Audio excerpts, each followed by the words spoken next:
Le dialogue panafricain sur la solidarité du leadership féminin et sa vision du changement social a eu lieu à Kinshasa le 7 juillet 2023 au Centre culturel André Bloin.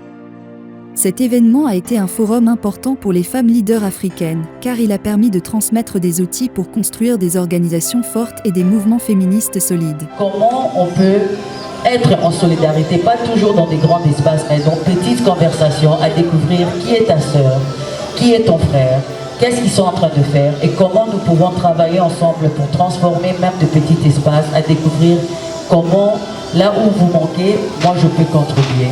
Les participantes ont également célébré les initiatives des jeunes femmes au Congo et partagé des stratégies de solidarité panafricaine. Ça veut dire que les femmes du Congo ont apporté des solutions pour le pays pendant toute la longueur de la crise que le pays connaît depuis ces 30 ans. Et cela devrait être apprécié. Ce dialogue a connu aussi la participation des intervenantes venues de quelques pays, notamment la Gambie, Sénégal, les États-Unis. Dans les grandes histoires, dans ce qu'on met dans les nouvelles à la télé, on n'entendra pas et on ne saura pas qui a fait quoi toujours pour que les choses soient réglées. Mais nous qui la connaissons, nous connaissons sa capacité à amener les gens à discuter, à convaincre les gens de faire ce qu'il faut. L'une des intervenantes de marque de cet événement était son Excellence Fatoumata Jallow, ancienne vice-présidente de la République de la Gambie. Dans son adresse, elle a souligné l'importance pour les pays africains de briser les frontières et de promouvoir le développement de l'Afrique, dans lequel les femmes ont un rôle crucial à jouer. Il ne faut pas braser les bois, les bras. Il faut travailler dur, il faut avoir une vision, il faut impliquer aussi les organisations, il faut impliquer les hommes. Parce qu'on a des barrières culturelles. Si mon père ou mes frères n'acceptaient pas que je m'éduque, ou j'ai une éducation, où je travaille, ça sera vraiment un contraire. Donc il faut impliquer les jeunes hommes, les jeunes garçons. Les intervenantes ont partagé leur expérience et leur savoir-faire pour renforcer le panafricanisme. Elles ont discuté des défis auxquels les femmes sont confrontées et ont échangé des solutions pour les surmonter. Travaillons plus pour encourager cette solidarité féminine en les motivant et en investissant surtout dans l'entrepreneuriat juvénile et féminin, en leur confiant des responsabilités en vue de forger leur leadership au sein des organisations. La solidarité a été un élément clé de cet événement, car les participantes ont travaillé ensemble pour renforcer le panafricanisme. Le dialogue panafricain sur la solidarité du leadership féminin et sa vision du changement social a également été l'occasion de célébrer les réalisations des femmes au Congo. Les jeunes femmes ont été particulièrement mises en avant, car elles représentent l'avenir de la région et les participantes du dialogue ont souhaité s'assurer qu'elles sont en mesure de réaliser leur plein potentiel. Alors cette force, je l'ai pris comme modèle, cette femme forte, parce que parmi ces 17, il n'y avait pas que nous. Il y avait les enfants de ses frères, il y avait les enfants de ses amis même, qui sont venus rester à la maison. Et ma mère s'est donné cette force. Elle a vendu jusqu'à son dernier vêtement pour que nous puissions manger, pour que nous allions à l'école. Je vous assure, on a mangé du riz avec de l'huile de palme, dans des plateaux. Parce qu'on ne pouvait pas, papa a fait 7 ans sans travail. Et ma mère s'est battue, s'est vraiment battue. Alors je l'ai pris comme mon modèle, comme cette femme leader, pour apporter un plus à ces enfants que nous encadrons, ces jeunes filles. Leur dire ne baissez pas les bras. Demain, cet avenir vous appartient, ce Congo vous appartient. Vous pouvez faire plus, vous pouvez être grande. Ne baissez pas les bras. C'est ce message que nous apportons. Le Congo fort demain, c'est vous. Lors de cet événement, Madame Rosie Kisolokel a pris la parole au nom de Gliss Vision, partenaire technique de l'événement. Elle a présenté le projet Zaya, l'un des projets phares de Gliss Vision, spécialisé en nouvelles technologies, communication, formation et conseils. C'est pourquoi nous avons pensé à faire un projet qui est Zaya, qui va former les jeunes à travers des nouvelles technologies, des technologies rentables, à créer des applications et à pouvoir chercher d'eux-mêmes et de ne pas tout le temps avoir la main tendue, demander de la main tendue. Non, j'ai besoin de ça, j'ai besoin de ça, aidez-moi. Donc à partir de cela, nous avons pensé au projet Zaya pour former les jeunes surtout les jeunes filles et les filles mères. Ça, c'est notre première phase. Et nous avons besoin de votre aide pour que ces projets soient réalisables. Merci. Ce dialogue panafricain sur la solidarité du leadership féminin et sa vision du changement social a été un événement important pour les femmes leaders africaines. Il leur a permis de partager leur expérience et leur savoir-faire, de discuter des défis auxquels elles sont confrontées et d'échanger des solutions pour les surmonter. La solidarité a été un élément clé de cet événement et il est clair que cet événement aura des répercussions positives sur l'autonomisation des femmes en Afrique dans les années à venir.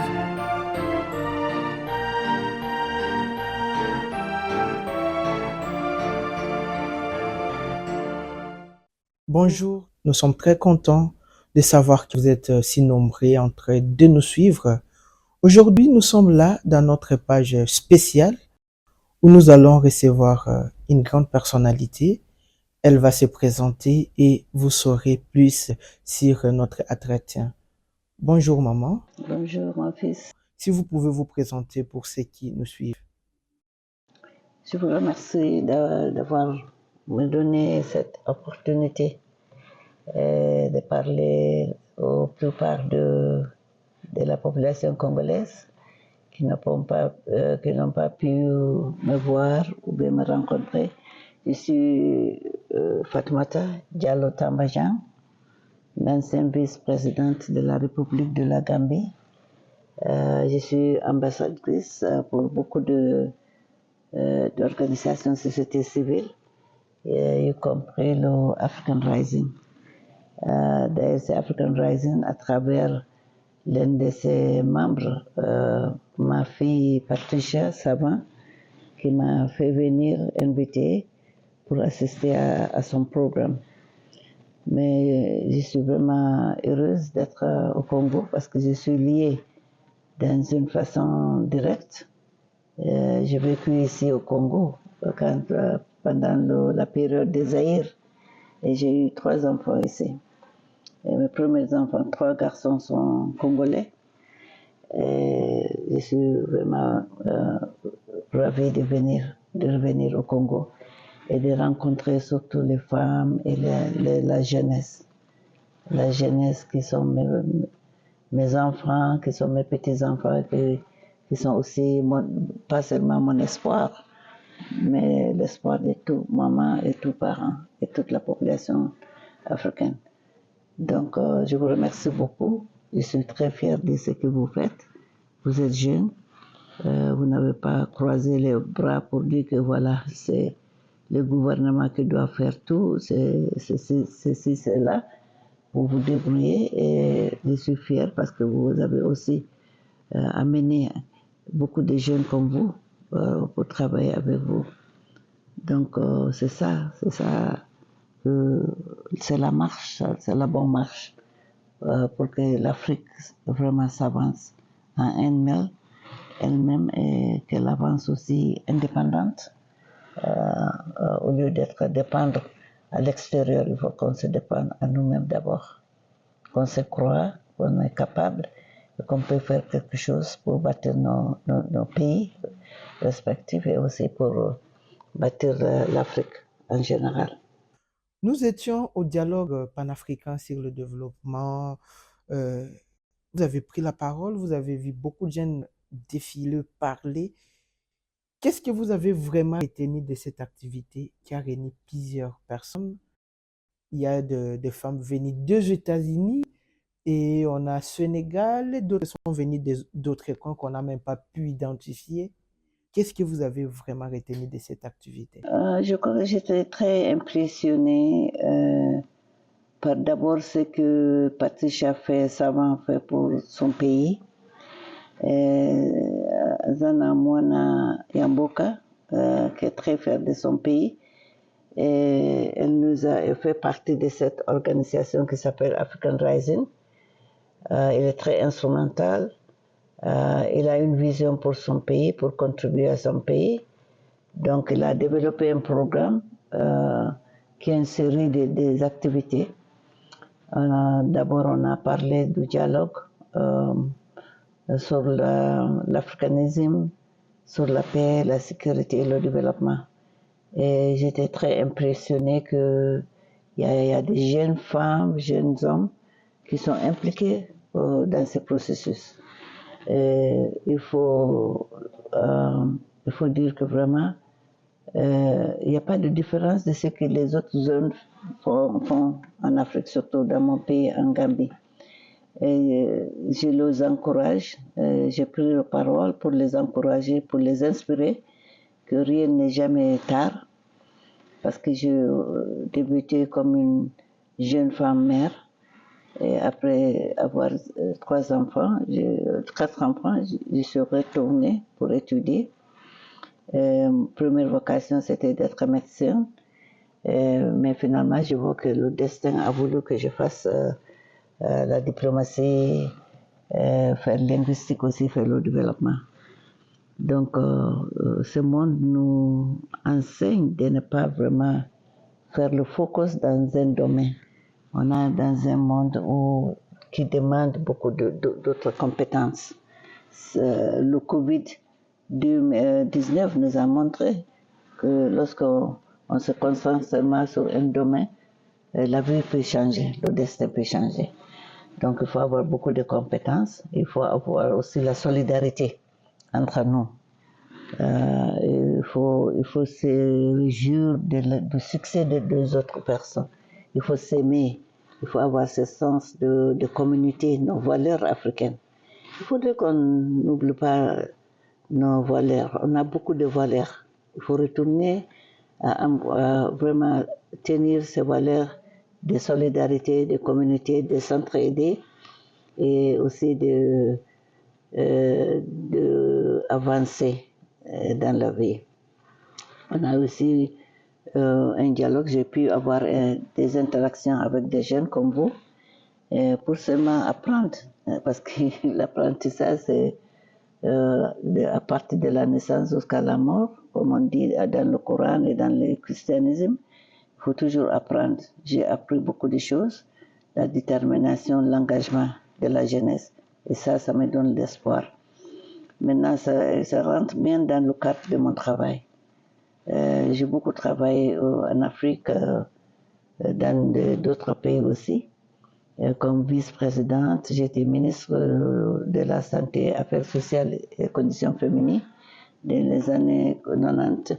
Et puis, après cela, je suis partie aux Nations Unies. J'ai une expérience de 22 ans, 24 ans aux Nations Unies au secteur développement, paix et sécurité.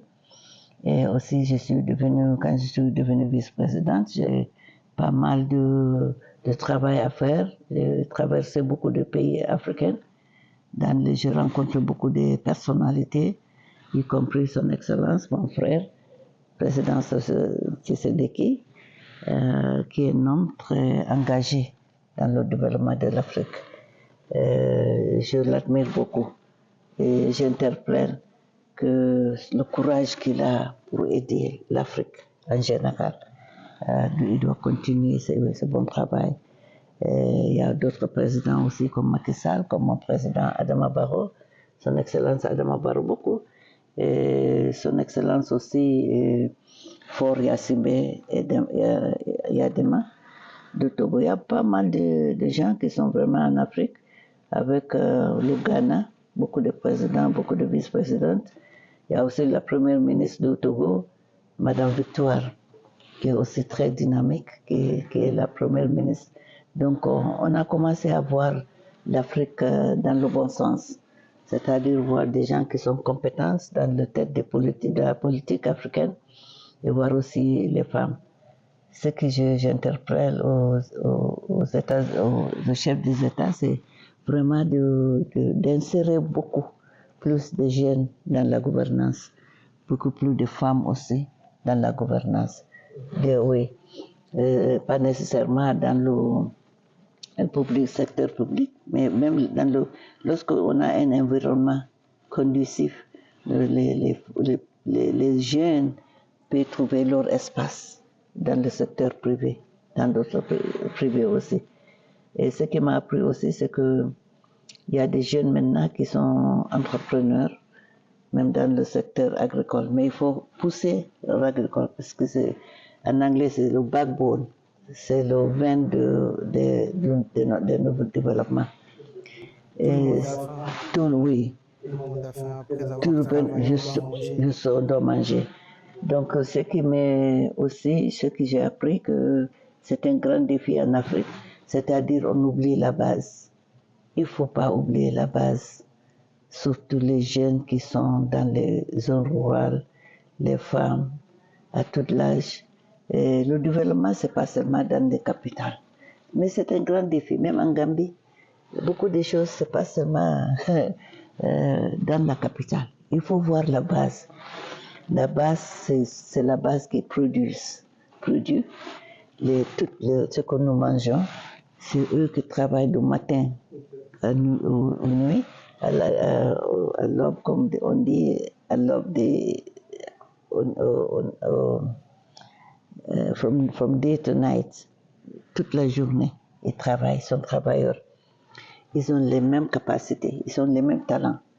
Seulement, ils n'ont pas d'opportunité. Donc, au niveau du gouvernement, comme étant femme africaine, et vouloir contribuer à le changement qui va réaliste, un changement, nous ne cherchons pas un changement de système, nous cherchons un changement sur la vie des personnes, pour les faire avancer, pour les sortir de la pauvreté, pour le faire autonome. Donc, c'est ça, c'était un défi qu'on a et nous allons beaucoup travailler. Je vais continuer à foncer sur cela pour plaider que tout ce qu'on fait, qu'on doit continuer à insérer la base. D'autres activités, c'est la symphonie. La symphonie. Oui, j'étais au conservatoire et vraiment, j'étais impressionnée qu'un homme qui était aux États-Unis, il a vécu toute la vie, il vient d'une bonne famille, aisée, mais il a sacrifié pour venir, pour faire quelque chose pour son pays. Et quand je vois les jeunes hommes et les jeunes femmes, j'étais très impressionnée. Et je l'encourage vraiment de tout faire. J'ai même pensé à créer une possibilité de faire venir en Gambie pour voir comment ils peuvent nous aider à établir aussi une école de musique pour les jeunes gens. Il faut qu'on engage les jeunes gens. C'est le développement, le progrès, ça dépend sur le capital humain. Et nous, c'est vous qui êtes l'espoir. C'est vous qui vont être le futur leader de notre continent. Donc, je suis impressionnée, ils ont bien joué. Et il y a même lui-même, il est très modeste et il nous a joué certaines musiques et il est très accueillant. Il nous a joué certaines musiques et c'était émouvant. Et on la remercie et on va continuer à travailler. Parlons toujours de l'orchestre symphonique kimbangiste. Vous étiez là, vous avez visité le bâtiment. Et parlons d'abord de l'infrastructure que vous avez visitée. Vraiment, l'infrastructure, c'est exceptionnel. Et c'est un homme qui a beaucoup de vision.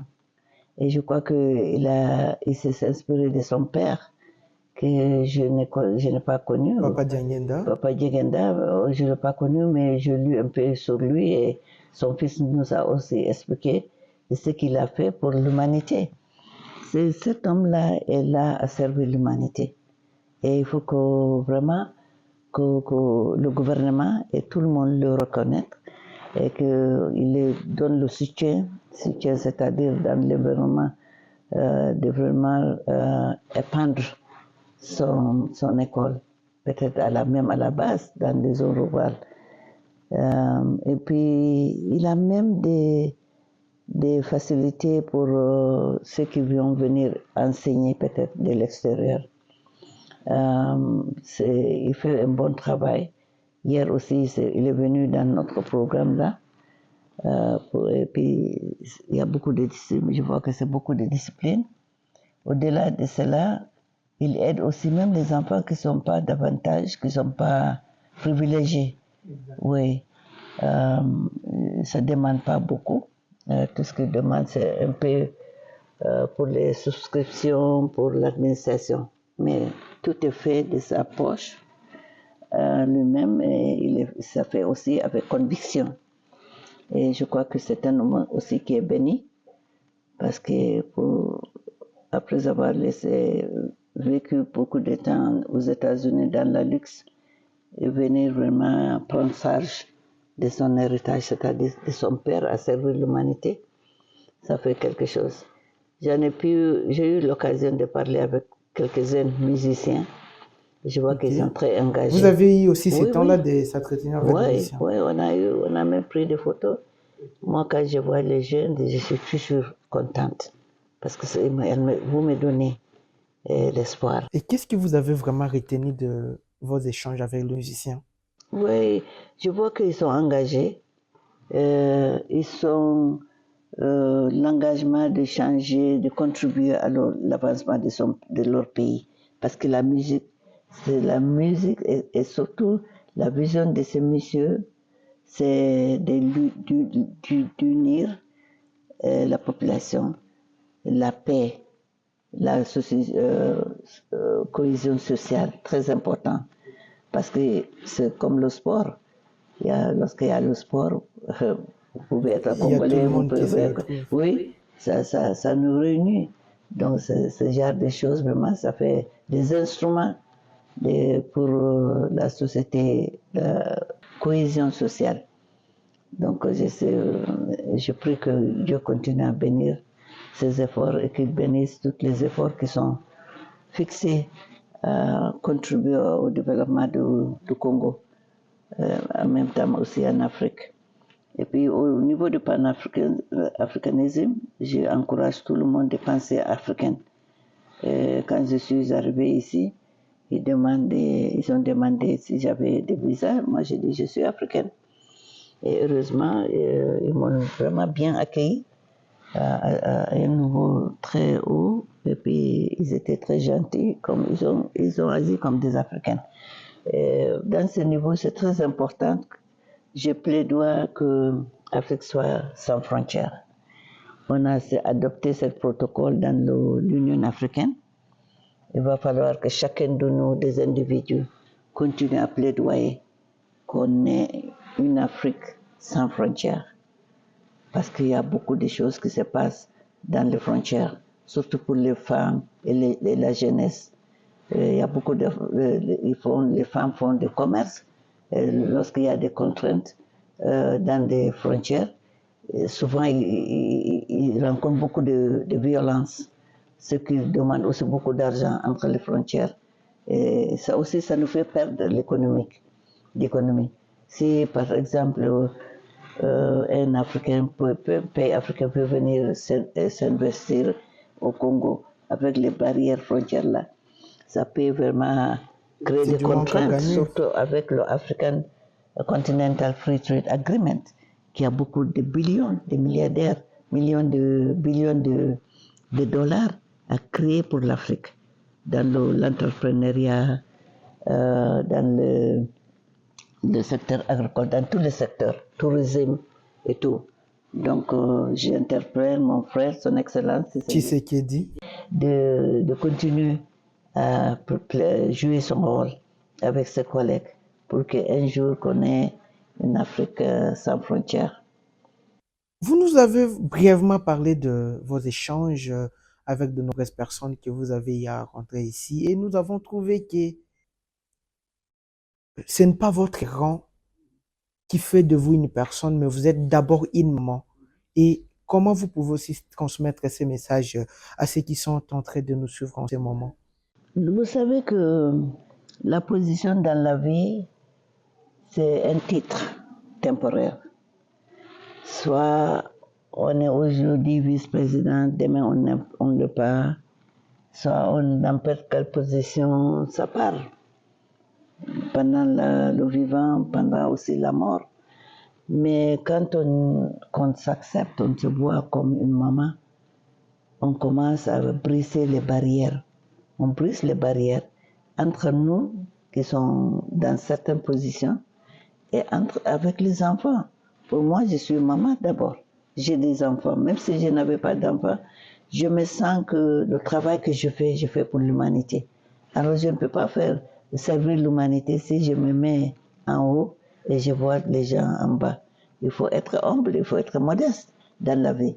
Et si vous pouvez être un milliardaire, si vous n'avez pas de gens, est-ce que si la personne meurt un jour, est-ce que c'est l'argent qui va l'enterrer? Non, c'est les gens qui vous accueillent quand vous êtes né, et c'est les gens que vous allez accompagner si vous partez dans le tombeau. Donc moi, cette modestie, je remercie le bon Dieu avec mes parents qui ont inculqué à moi que je dois dans la vie. Il n'y a rien qui reste, rien est permanent. No condition is permanent. Il faut toujours être humble et être prêt à être engagé d'aider les jeunes. Comme hier on a vu, il y a beaucoup d'opportunités. Lorsqu'on n'a pas cette interaction, on ne pourra pas savoir ce qui se passe. Hier on a eu la dernière activité qu'on a eue avec ITER, M. Potta, qui a ces produits-là pour aider les enfants, aider les femmes, aider la base, la population vulnérable pour accéder à la technologie. Ça aussi, c'est très important. Nous, les Africains, on doit chercher, on a les capacités, on a des ingénieurs, toutes les capacités. Il faudrait qu'on commence à encourager nos enfants à accéder à ces opportunités, la technologie nouvelle. C'est ça qui ça peut contribuer beaucoup au progrès économique, social et politique aussi. Et vous venez de parler des nouvelles technologies. Gliss Vision a mis en place un projet pour former gratuitement des jeunes sur les nouvelles technologies rentables. Des petites technologies peuvent gagner beaucoup d'argent facilement et rapidement. Et la première phase est axée sur le jeune fille et le fille-mère.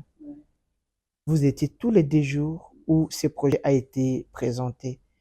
Quelle est d'abord votre vision par rapport à ce projet Zaya? Le projet est très bien. C'est une intervention très pertinente à tout le point de vue. Aujourd'hui, le progrès dépend aux technologies. Et on est retardé un peu, on a beaucoup de retard en Afrique parce qu'on manque des opportunités pour accéder. Et ce que Gliss Vision fait, vraiment, c'est pertinent. Et surtout aussi de sacrifier à former les jeunes gens dans les nouvelles technologies. Et pour volontaire, c'est pas payant. C'est pas payant, oui. Donc, il faudrait vraiment que les organisations internationales qui sont là, qu'ils pensent au niveau même des Nations Unies. Vous pouvez peut-être les approcher à voir ce qu'ils ont comme assistance technique pour vous permettre d'aller au-delà de Kinshasa, d'aller aussi former les jeunes qui sont à la base.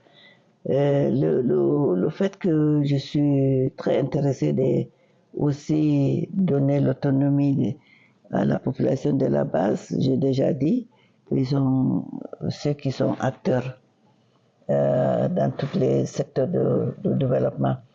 Mais aussi, c'est pour les d'éviter d'aller ailleurs. Vous avez vu l'immigration irrégulière. Il y a nos enfants qui meurent dans la Méditerranée parce qu'il n'y a pas d'opportunité. Tout ça que le Gliss Vision avec les autres organisations font, c'est des opportunités, créer des opportunités pour les jeunes gens à voir que il y a beaucoup de choses à faire. Il ne faut pas croiser le bras. Il faut aller frapper, que les jeunes doivent aller chercher. Le travail ne va pas vous trouver. Comme moi, si j'avais dit que voilà, j'ai des enfants, et j'ai une vie aisée, je n'allais pas améliorer mon éducation, travailler, m'impliquer dans le développement, je n'allais pas arriver ici. Et les jeunes filles aussi, qui disent que voilà, on a souvent des accidents. Les jeunes filles qui deviennent maman, par accident, parce que peut-être ils n'ont pas cette expérience, parce qu'ils ne sont pas de privilèges. Mais il ne faut pas dire que c'est retardé. Il faut qu'elle commence à s'améliorer au point de vue éducation, au point de vue formation professionnelle comme GLIS Mission. Ce que je vous conseille, c'est que d'améliorer votre communication stratégie pour pouvoir permettre à beaucoup d'autres jeunes de savoir ce que vous faites, le bon travail que vous faites avec la communication. Comme je suis contente que vous êtes aussi le média, il faut faire une communication, il faut essayer aussi de vous mobiliser à commencer à aller à la base pour former et donner des opportunités à la jeunesse. Parce qu'il y a aussi d'autres problèmes économiques et sociaux. Là, si la base, la population de la base vient, parce qu'il n'y a pas beaucoup d'activités, beaucoup de progrès dans l'agriculture, dans le secteur informel où on trouve les femmes et d'autres personnes, ce qu'ils vont faire, ils vont venir à la capitale. Et quand ils viennent à la capitale, et même la capitale, il y en a qui n'ont pas de moyens de travailler, ça devient, comme on appelle en anglais, pressure, a lot of economic and social pressure. Et ça devient vraiment, ça encombre la société. Parce que aussi, il faut voir les services des hôpitaux, des systèmes d'éducation.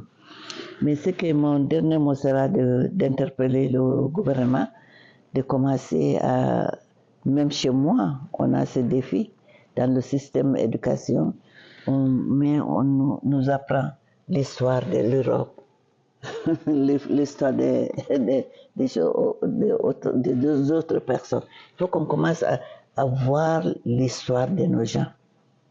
Nous, on a des fondateurs qui se sont battus, comme notre frère Feu Patrice Lumumba, comme Tonton Kwame Nkrumah, Winnie Mandela. Il y a même ici en RDC, Papa Sémou Kimbangu, qui est le grand-père de Papa Armadian Yenda. Il a fait 30 ans en prison. Justement. Et il y a même l'histoire qui ne reconnaît même pas que c'est le vieux prisonnier. Justement, on m'a parlé de celui-là.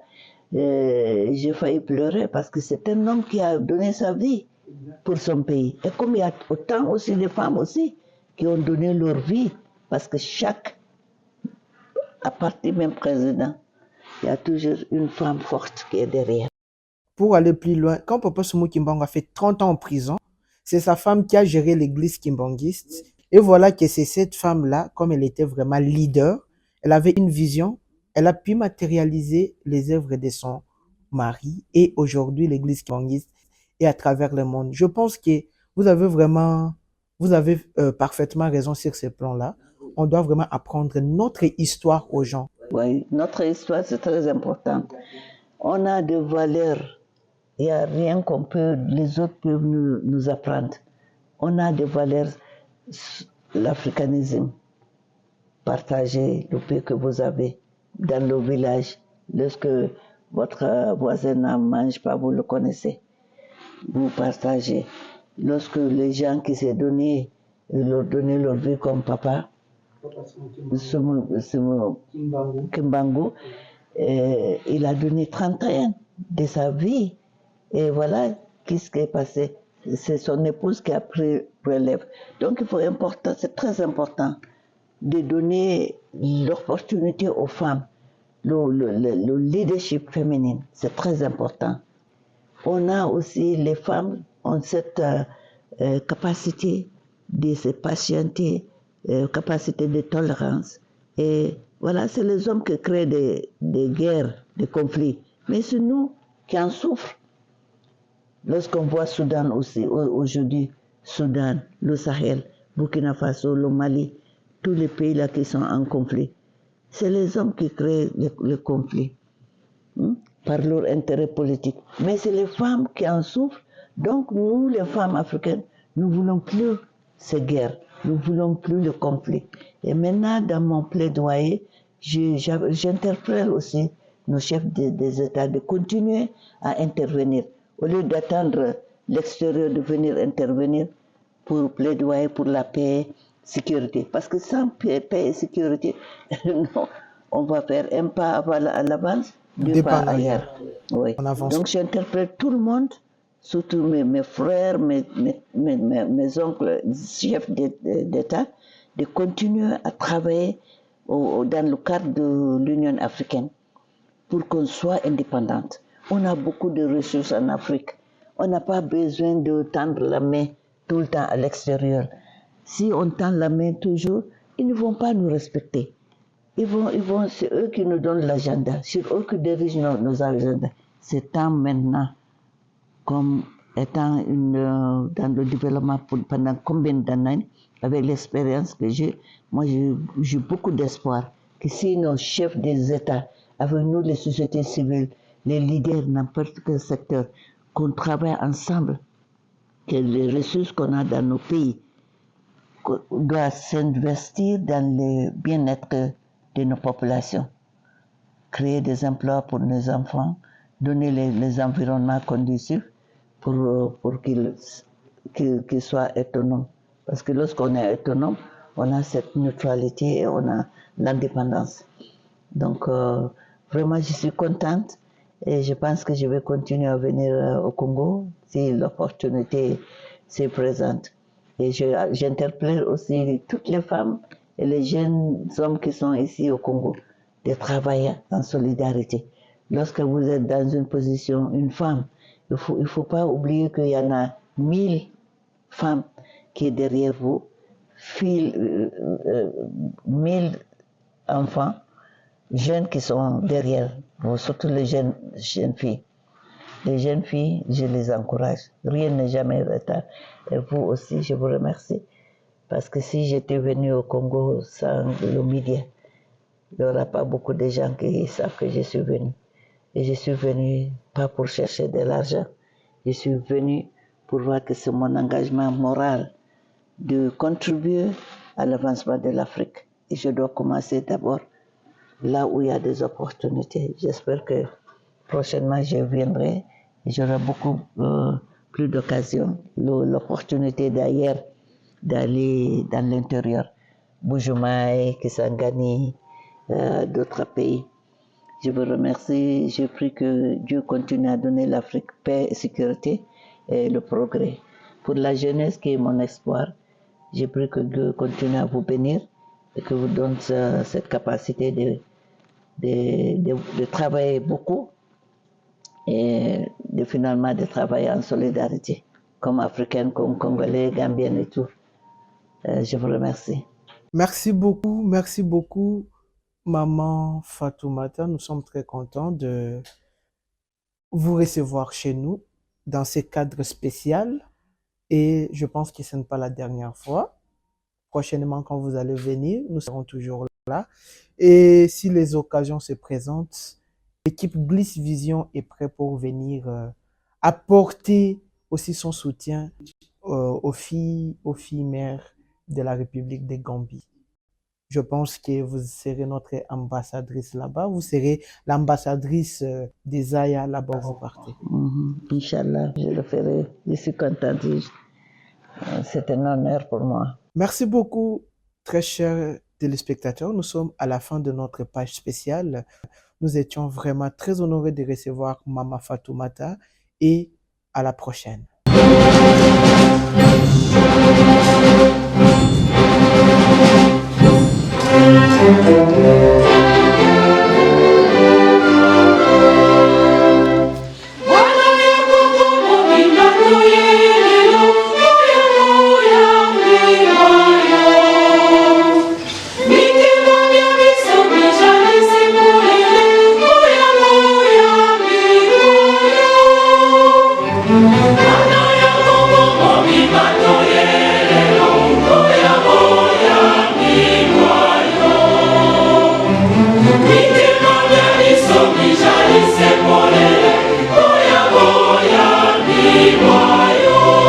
First of all, thank you for allowing me to share in this experience. Mbote na bino. Ngapi mwana na boka. Il ne faut jamais croiser les bras. Chacun de nous doit être ambassadeur du Congo de l'Afrique. Je vous challenge.